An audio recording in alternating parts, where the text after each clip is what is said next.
Hello दोस्तों, तो जैसा कि पिछले एपिसोड में हमने देखा कि वांगलिंग को मिस लिमुआन की सोल का एक टुकड़ा मिल चुका था, जो कि एक बहुत ही अच्छी खबर थी। मगर अभी तक मुश्किलें खत्म नहीं हुई, क्योंकि वांगलिंग को अपनी भी सोल का टुकड़ा ढूंढना था, जिसके लिए वो फर्स्ट सुजाकू एम्परर की टॉम की तरफ रवाना होने लगा। रास्ते में कई सारी गोल्डन सोल्स और एक नाइफ ट्रेजर वांगलिंग पर हमला करने की कोशिश करता है, और वो वांगलिंग से कह रहा था कि लिनसुआन की सोल को पीछे छोड़कर जाओ, तभी वो वांगलिंग को यहाँ से जाने देगा। वांगलिंग फिलहाल उसके साथ फाइट करने में अपना टाइम जाया नहीं कर सकता था, इसलिए वो लिनसुआन की सोल को पीछे की तरफ छोड़ते हुए कहता है कि फिक्र मत करो, ये तुम्हें जान से नहीं मारेगा और मैं तुम्हें वापस लेने जरूर आऊंगा। इसके बाद आगे की तरफ बढ़ते हुए वांगलिंग का सामना रेड बटरफ्लाई से हो गया था, जिसे कियानफिंग ने ऑर्डर दिया था कि वांगलिंग को जान से मार डालो। और चूंकि रेड बटरफ्लाई को कियानफिंग एक पपेट की तरह इस्तेमाल कर रहा था और वो अपनी बॉडी पर काबू नहीं कर पा रही थी, इसलिए वो वांगलिंग से मदद मांगते हुए कहती है कि प्लीज मुझे मार डालो, क्योंकि मैं इस तरह से जीना नहीं चाहती। वांगलिंग भी उसकी इस विश को पूरा कर देता है, जिसके बदले में रेड बटरफ्लाई ने वांगलिंग को कुछ गिफ्ट्स दे दिए थे। सती सर वो बस वांगलिंग से बदले में एक ही चीज मांगती है, और वो है कियानफिंग की मौत, जिसे तो वांगलिंग खुशी खुशी करने के लिए तैयार है। इसके बाद नेक्स्ट सीन में हम देखते हैं कि वांगलिंग भी यहाँ पर आ पहुंचा था, जहाँ पर बाकी के सब लोग दरवाजा खुलने का इंतजार कर रहे थे।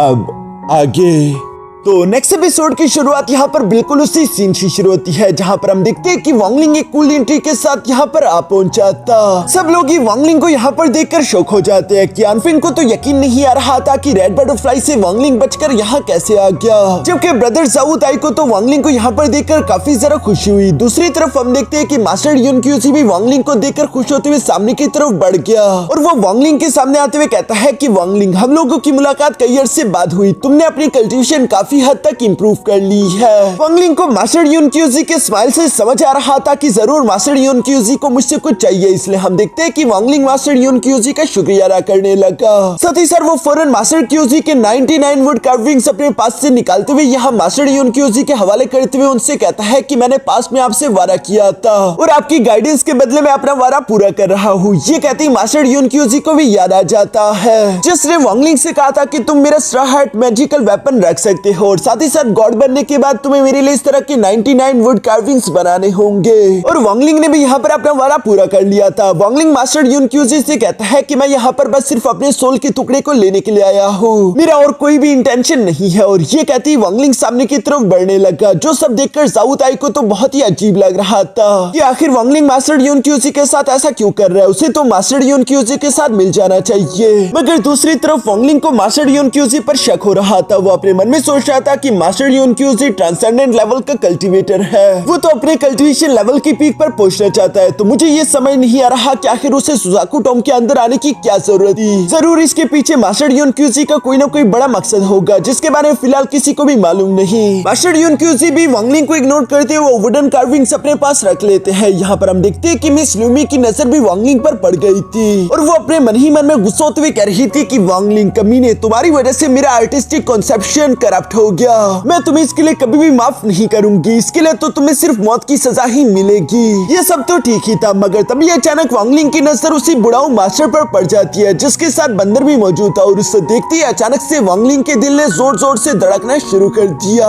ये फीलिंग महसूस करते हुए वांगलिंग कहता है कि जब से मैंने कल्टीवेशन का सफर शुरू किया है, मैंने अपनी इतनी दुश्मन बना ली है कि अब तो मैं गिन भी नहीं सकता, लेकिन किसी की भी एक नजर से मेरा दिल इतनी जोरों के साथ नहीं धड़क सकता, ये सिर्फ एक ही आदमी हो सकता है, एंशिएंट डीमन टुओसेन। और वांगलिंग की बात बिल्कुल सही थी, क्योंकि टुओसेन को भी वांगलिंग से बदला लेना है। वो गुस्सा होते हुए कह रहा था कि वांगलिंग, एक बार मैं यहाँ से आजाद हो जाऊँ, उसके बाद चाहे तुम यूनिवर्स के किसी भी कोने में क्यों ना छुपे हो, मैं तुम्हें ढूंढकर जान से मार डालूंगा, ताकि मैं तुम्हारी बॉडी को रिफाइन कर सकूं। मगर ये सब बातें सोचते हुए वांगलिंग अपने मन में कहता है कि अगर सच में ये आदमी टुओसेन ही होता, तो ये बिल्कुल भी एक लम्हा जाया ना करता मुझे मारने में। ये फौरन से मुझे जान से मारकर मेरी बॉडी के अंदर से एंशिएंट गॉड टूसी की मेमोरीज को इनहेरिट कर लेता, लेकिन अभी तक इस आदमी ने मुझ पर एक भी अटैक नहीं किया। इसका मतलब कि टुओसेन का भी जरूर कोई ना कोई बड़ा इरादा है। ये ऐसा तो नहीं कि एंशिएंट डीमन टुओसेन को भी स्टार कल्टीवेशन क्रिस्टल चाहिए। वांगलिंग को अब थोड़ा बहुत समझ आने लगा था। साथ ही सर वांगलिंग सोचने लगा कि यहाँ पर इस ओल्ड मैन को सिर्फ एक ही आदमी हरा सकता है, और वो कोई और नहीं बल्कि मास्टर यूनक्यूजी है। यानी कि इस वक्त इस जगह पर सिर्फ मास्टर यूनक्यूजी और ये ओल्ड मैन ही इतने ज्यादा ताकतवर है कि ये दोनों एक दूसरे को बराबरी की टक्कर दे पाए। इन सब के चलते अब वक्त आ चुका था कि फर्स्ट सुजाकू एम्परर की टॉम का दरवाजा भी ओपन हो जाए, इसलिए सब लोग उसके बाहर इकट्ठा होने लगे। मगर कियानफिंग को देखकर उस ओल्ड मास्टर के बंदर ने जोर जोर से पुकारना शुरू कर दिया। जहाँ पर ओल्ड मास्टर अपने बंदर को देखते हुए कहता है कि अच्छा, यानी कि ये वही लड़का है। अब हम नहीं जानते कि आखिर इस ओल्ड मास्टर का कीनफेंग से क्या लेना देना। मगर तभी अचानक हम देखते हैं कि फर्स्ट सुजाकू एम्परर की टॉम के दरवाजे ने धीरे धीरे करके ओपन होना शुरू कर दिया और उसके ओपन होने की स्पीड काफी जरा स्लो थी, इसलिए हम देखते हैं कि मास्टर यून की फौरन से यहाँ उस पर अटैक्स करने लगा। साथ ही सर वो बाकी के सब लोगों से भी कहता है कि जल्दी करो, अब ये दरवाजा कमजोर हो चुका है, हमें इसे तोड़कर अंदर की तरफ जाना होगा वरना ये जगह कोलैप्स हो जाएगी। मास्टर यून की बात मानते हुए सारे के सारे कल्टिवेटर एक साथ ही उस दरवाजे पर हमला करते उसमें एक बहुत बड़ा सुराख कर देते हैं, जिसका इस्तेमाल करते हुए सारे के सारे कल्टिवेटर तेजी के साथ अंदर की तरफ इंटर हो गए। और जैसे ही ये कल्टिवेटर अंदर की तरफ गए तभी अचानक हम देखते हैं कि वो जगह कोलैप्स होकर टूट जाती है। दूसरी तरफ हम देखते हैं कि ये सारे के सारे कल्टिवेटर एक पोर्टल का इस्तेमाल करते हुए फर्स्ट सुजाकू एम्परर की टॉम में पहुंच चुके थे, जहां इन सब लोगों को अपने सामने फर्स्ट सुजाकू एम्परर का मेंशन दिखाई देता है और ये सब लोग तेजी से उसी तरफ बढ़ने लगे। लेकिन वांगलिंग आगे की तरफ बढ़ते हुए याद करते हुए कहता है कि मुझे मास्टर सीटुनान ने कहा था कि फर्स्ट सुजाकू एम्परर के मेंशन के अंदर जाना इतना भी आसान नहीं होगा।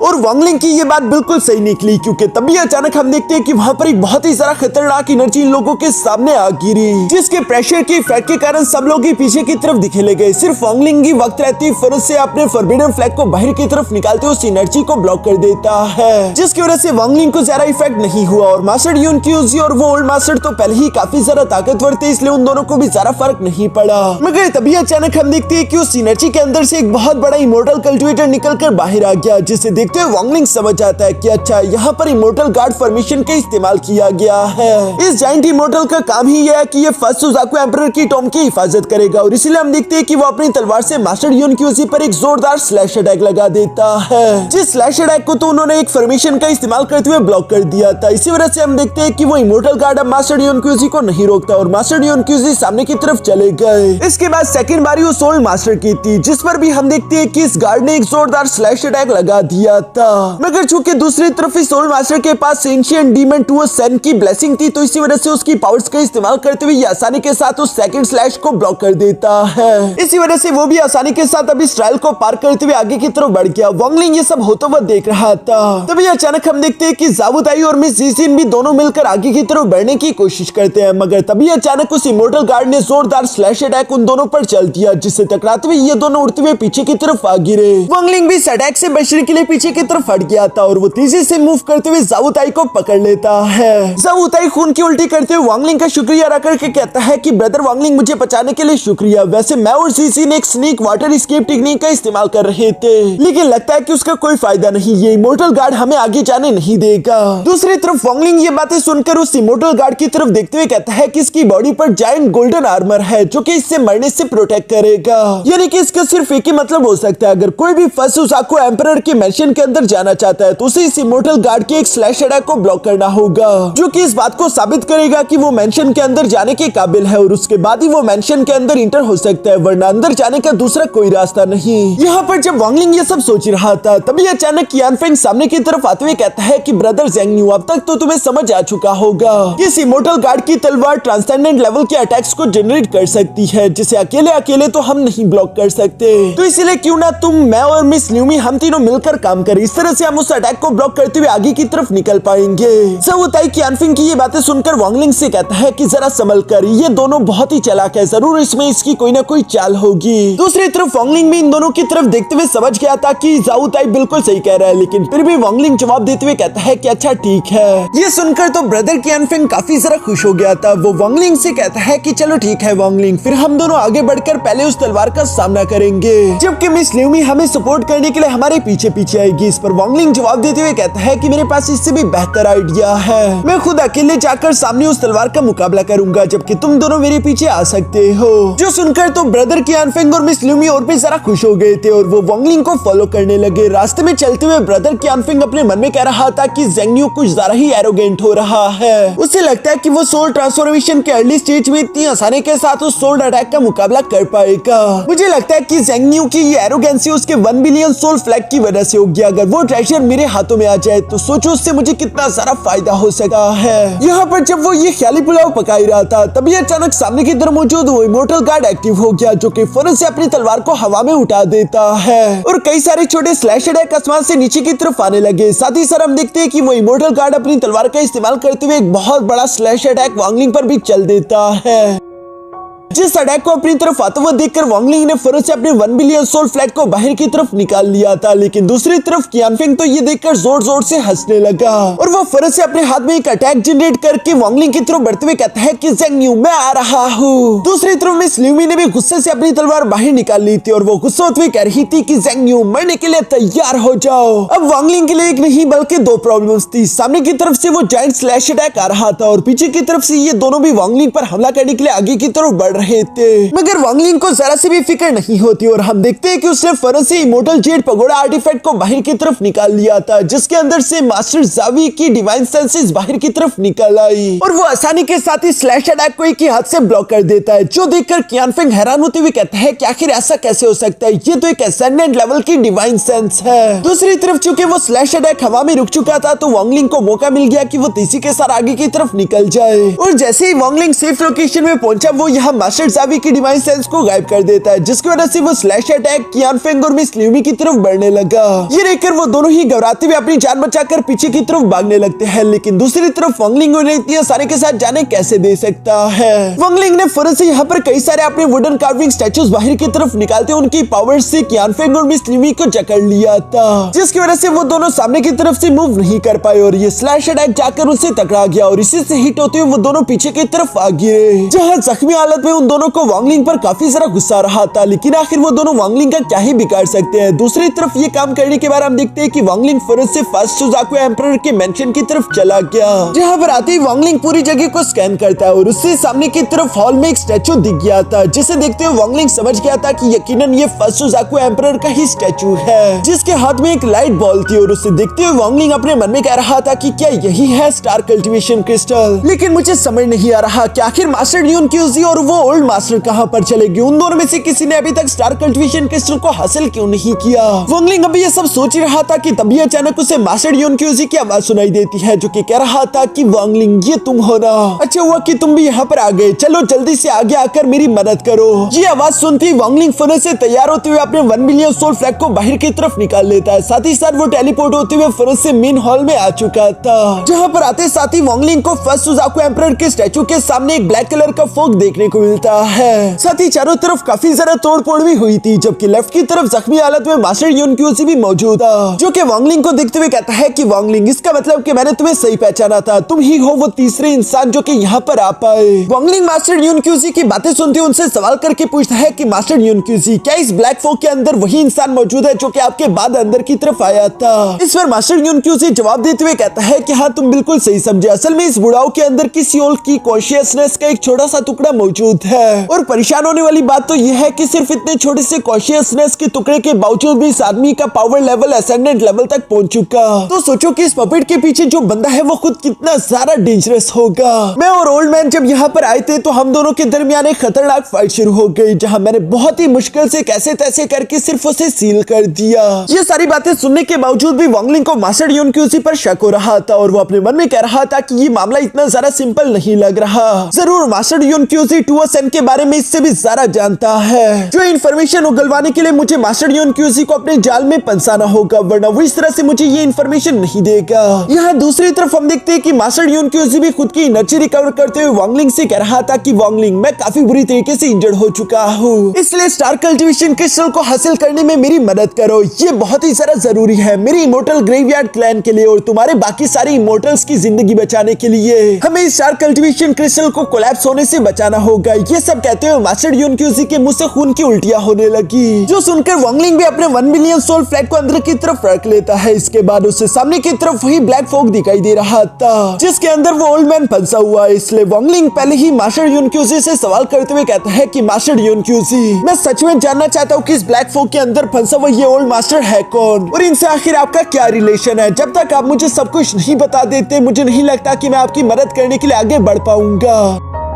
यहाँ वांगलिंग की ये बात सुनकर मास्टर ड्यून क्यूजी एक लंबी सांस लेते हुए कहता है कि अच्छा ठीक है मैं तुम्हें बता देता हूँ, तुम सुजाकू प्लेनेट की इस वक्त जो सिचुएशन देख पा रही हो उसकी असली वजह ही यही आदमी है। पूरी कहानी आज से हजारों साल पहले शुरू हुई थी जब इमोर्टल ग्रेवयार्ड क्लैन के लोगों को जमीन के नीचे सील कर दिया गया था। तब के टाइम मैं भी वहाँ पर पैदा हुआ और उन सब लोगों की उम्मीदें मुझसे जुड़ चुकी थी। उन सब लोगों ने अपनी पावर्स का इस्तेमाल करते हुए कैसे तैसे मुझे उस सील से आजाद करते हुए सुजाकू कंट्री के अंदर भेज दिया, जहाँ पर मैं अपनी अपनी आइडेंटिटी को सब लोगों से छुपाकर उस टाइम के सुजाकू एम्परर कियान पिंगाई का डिसाइपल बन गया, ताकि मैं कड़ी से कड़ी मेहनत करके सुजाकू एम्परर की इनहेरिटेंस को हासिल कर लूं और अगला सुजाकू एम्परर बनने के बाद मैं अपने इमोर्टल ग्रेवयार्ड क्लैन के लोगों को आजाद करवा सकता था। लेकिन बदकिस्मती से अगला सुजाकू एम्परर मैं नहीं बल्कि ज़ू क्यूजी बन गया, और चूंकि ये सुजाकू एम्परर वाली पोजीशन उसके हाथ में पड़ गई थी तो इमोर्टल ग्रेवयार्ड क्लैन को इससे बहुत बड़ा सदमा पहुंचा। उन्होंने इतने सालों तक जिस मौके का इंतजार किया वो उनके हाथ से छिन गया था और वो लोग डिसअपॉइंट होते हुए दूसरे रास्ते की तरफ बढ़ चले, जिस रास्ते में बिल्कुल भी अमन नहीं बस सिर्फ खून खराबा होगा। हमारे एंसेस्टर ज़ू ने डिसाइड किया कि वो उस रास्ते को चुनने वाले हैं, जिस रास्ते में हमारे एंसेस्टर ज़ू ने एंशिएंट एल्डर को एक्टिवेट करके ग्रेटर ताकत की पुकार लगाई। हम लोगों को इस बात का बिल्कुल भी अंदाजा नहीं था कि सुजाकू प्लेनेट के नीचे लैंड ऑफ एंशिएंट गॉड है, जहाँ पर एक एंशिएंट गॉड की रिमेनेंट सोल थी और उसके साथ हम लोगों का कनेक्शन हो गया,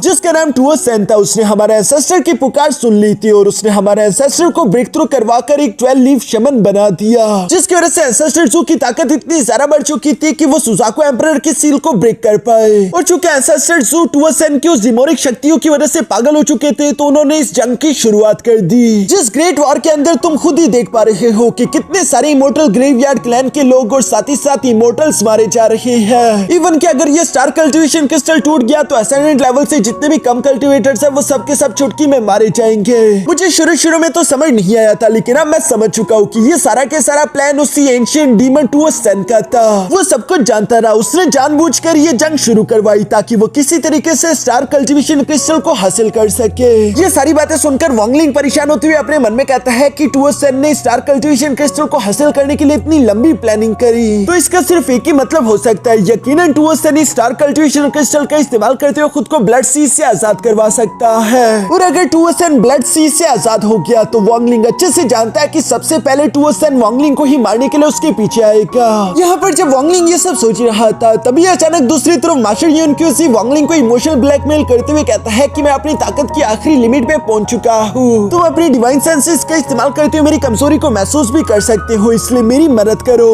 मैंने बड़ी मुश्किल से सोल मास्टर को सील करके रखा हुआ है, अगर ये किसी तरीके से आजाद हो गया तो ये स्टार कल्टीवेशन क्रिस्टल को हासिल कर लेगा, इसलिए उससे पहले ये काम तुम कर लो। यहाँ पर वॉन्गलिंग एक लम्हे के लिए सोचते हुए अचानक से जंप करते हुए पीछे की तरफ वहाँ से बाहर की तरफ जाने लगा, मगर मास्टर यून क्यूसी तीसी के साथ टेलीपोर्ट करते हुए फौरन से वॉन्गलिंग के सामने आकर उसका रास्ता रोक लेते हैं। दूसरी तरफ वॉन्गलिंग मास्टर यून क्यूसी से पीछे की तरफ हटते हुए कहता है कि वाकई में आप बिल्कुल सही कह रहे थे, आपकी ताकत कम जरूर हुई है लेकिन अभी भी यहाँ पर सबसे ज्यादा कल्टीवेशन लेवल आपका ही हाई है। दूसरी तरफ मास्टर यून क्यूसी वॉन्गलिंग की ये बात सुनकर मुस्कुराते हुए कहता है कि आखिर तुम्हें कैसे मालूम हो गया कि मैं तुमसे झूठ कह रहा हूँ। इस पर वॉन्गलिंग जवाब देते हुए कहता है क्योंकि मैं समझ चुका हूँ कि ये असली स्टार कल्टीवेशन क्रिस्टल नहीं है, अगर ये असली स्टार कल्टीवेशन क्रिस्टल होता तो अब तक आपने कब का इसे हासिल कर लिया होता। इस पर मास्टर यून क्यूसी वॉन्गलिंग को जवाब देते हुए कहते हैं कि वाकई में तुम काफी समझदार हो, इसलिए तो मैंने तुम्हें चूज किया था। चलो मैं तुम्हें बता देता हूँ कि ये सच में स्टार कल्टीवेशन क्रिस्टल नहीं बल्कि स्टार गाइड है, जिसे टच करने के बाद ये असली स्टार कल्टीवेशन क्रिस्टल सामने की तरफ आएगा, मगर इसे टच करने की कीमत चुकानी होती है। इसलिए वॉन्गलिंग अगर तुम इस स्टार गाइड को टच करके स्टार कल्टीवेशन क्रिस्टल को बाहर ले आओ तो बेशक तुम्हें एक छोटी सी कीमत तो चुकानी होगी, लेकिन बदले में मैं तुम्हें इमोर्टल ग्रेवयार्ड क्लैन का एक बहुत ही कीमती ट्रेजर दूंगा।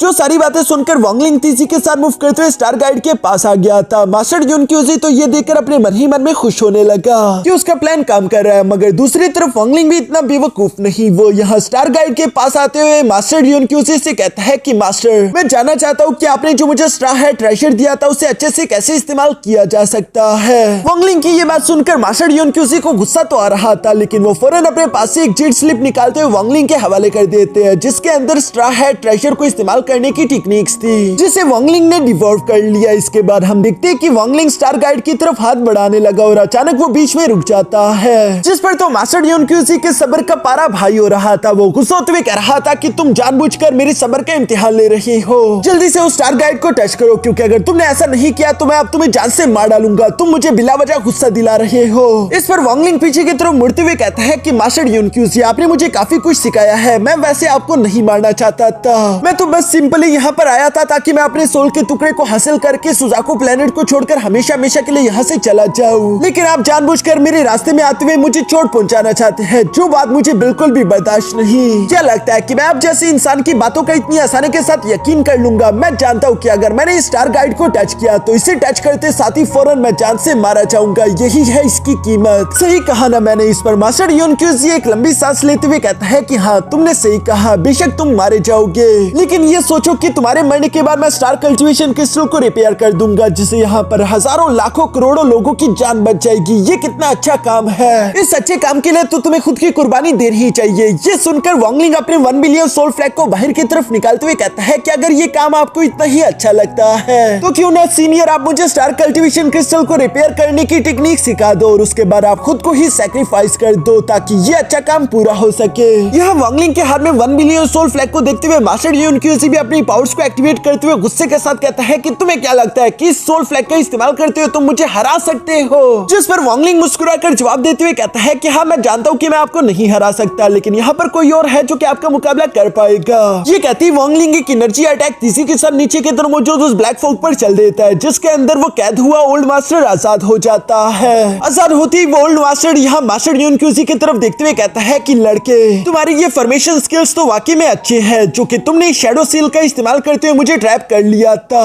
वरना मेरे अंदर तो 2 सन का फ्रेगमेंट है जिसे ट्रैप करना इतना आसान काम नहीं। पर अब बहुत हो गया, मुझे अपने मास्टर के लिए स्टार कल्टीवेशन क्रिस्टल को हासिल करना ही है, चाहे उसके लिए मुझे जो मर्जी करना पड़े। ये कहती वो ओल्ड मास्टर अपनी पावर्स को एक्टिवेट करते हुए तीसरी से मास्टर यूनक्यूजी पर हमला करने के लिए आगे की तरफ जंप कर चुका, जहां दूसरी तरफ मास्टर यूनक्यूजी भी खुद के अटैक को रेडी करते हुए कहता है कि तुम एक मामूली पपेट हो और जहां तक 2 सन की बात है तो मैं इस पपेट को डिस्ट्रॉय कर दूंगा, जिसके साथ उसकी कॉन्शियस का टुकड़ा भी खत्म हो जाएगा, जबकि मेन बॉडी तो यहाँ पर आ ही नहीं सकती, जिस वजह से 2 सन भी मेरा कुछ नहीं बिगाड़ पाएगा। इसी के साथ इन दोनों के दरमियान जबरदस्त फाइट होने लगी। वॉन्गलिंग भी दूर से ये फाइट देख रहा था, मगर इस फाइट के धमाकों की वजह से हम देखते हैं कि अचानक फर्स्ट सुजाकू एम्परर के स्टैचू के नीचे एक फॉर्मेशन एक्टिवेट हो गई, जिसकी वजह से वो स्टैचू बीच में से आधी हो जाती है और उसके अंदर से स्टार कल्टीवेशन क्रिस्टल निकलकर बाहर आ गया। यहाँ स्टार कल्टीवेशन क्रिस्टल को देखकर तो सब लोग ही शॉक हो गए थे, जबकि वो ओल्ड मास्टर तीसरी के साथ मूव करते हुए फर्नेस उसके सामने आ गया, जहाँ पर आते ही वो जोर जोर से इवल्स की तरह हंसते हुए कहता है कि अब मुझे स्टार कल्टीवेशन क्रिस्टल मिल चुका है, अब मेरे मास्टर को आजाद होने से कोई भी नहीं रोक पाएगा।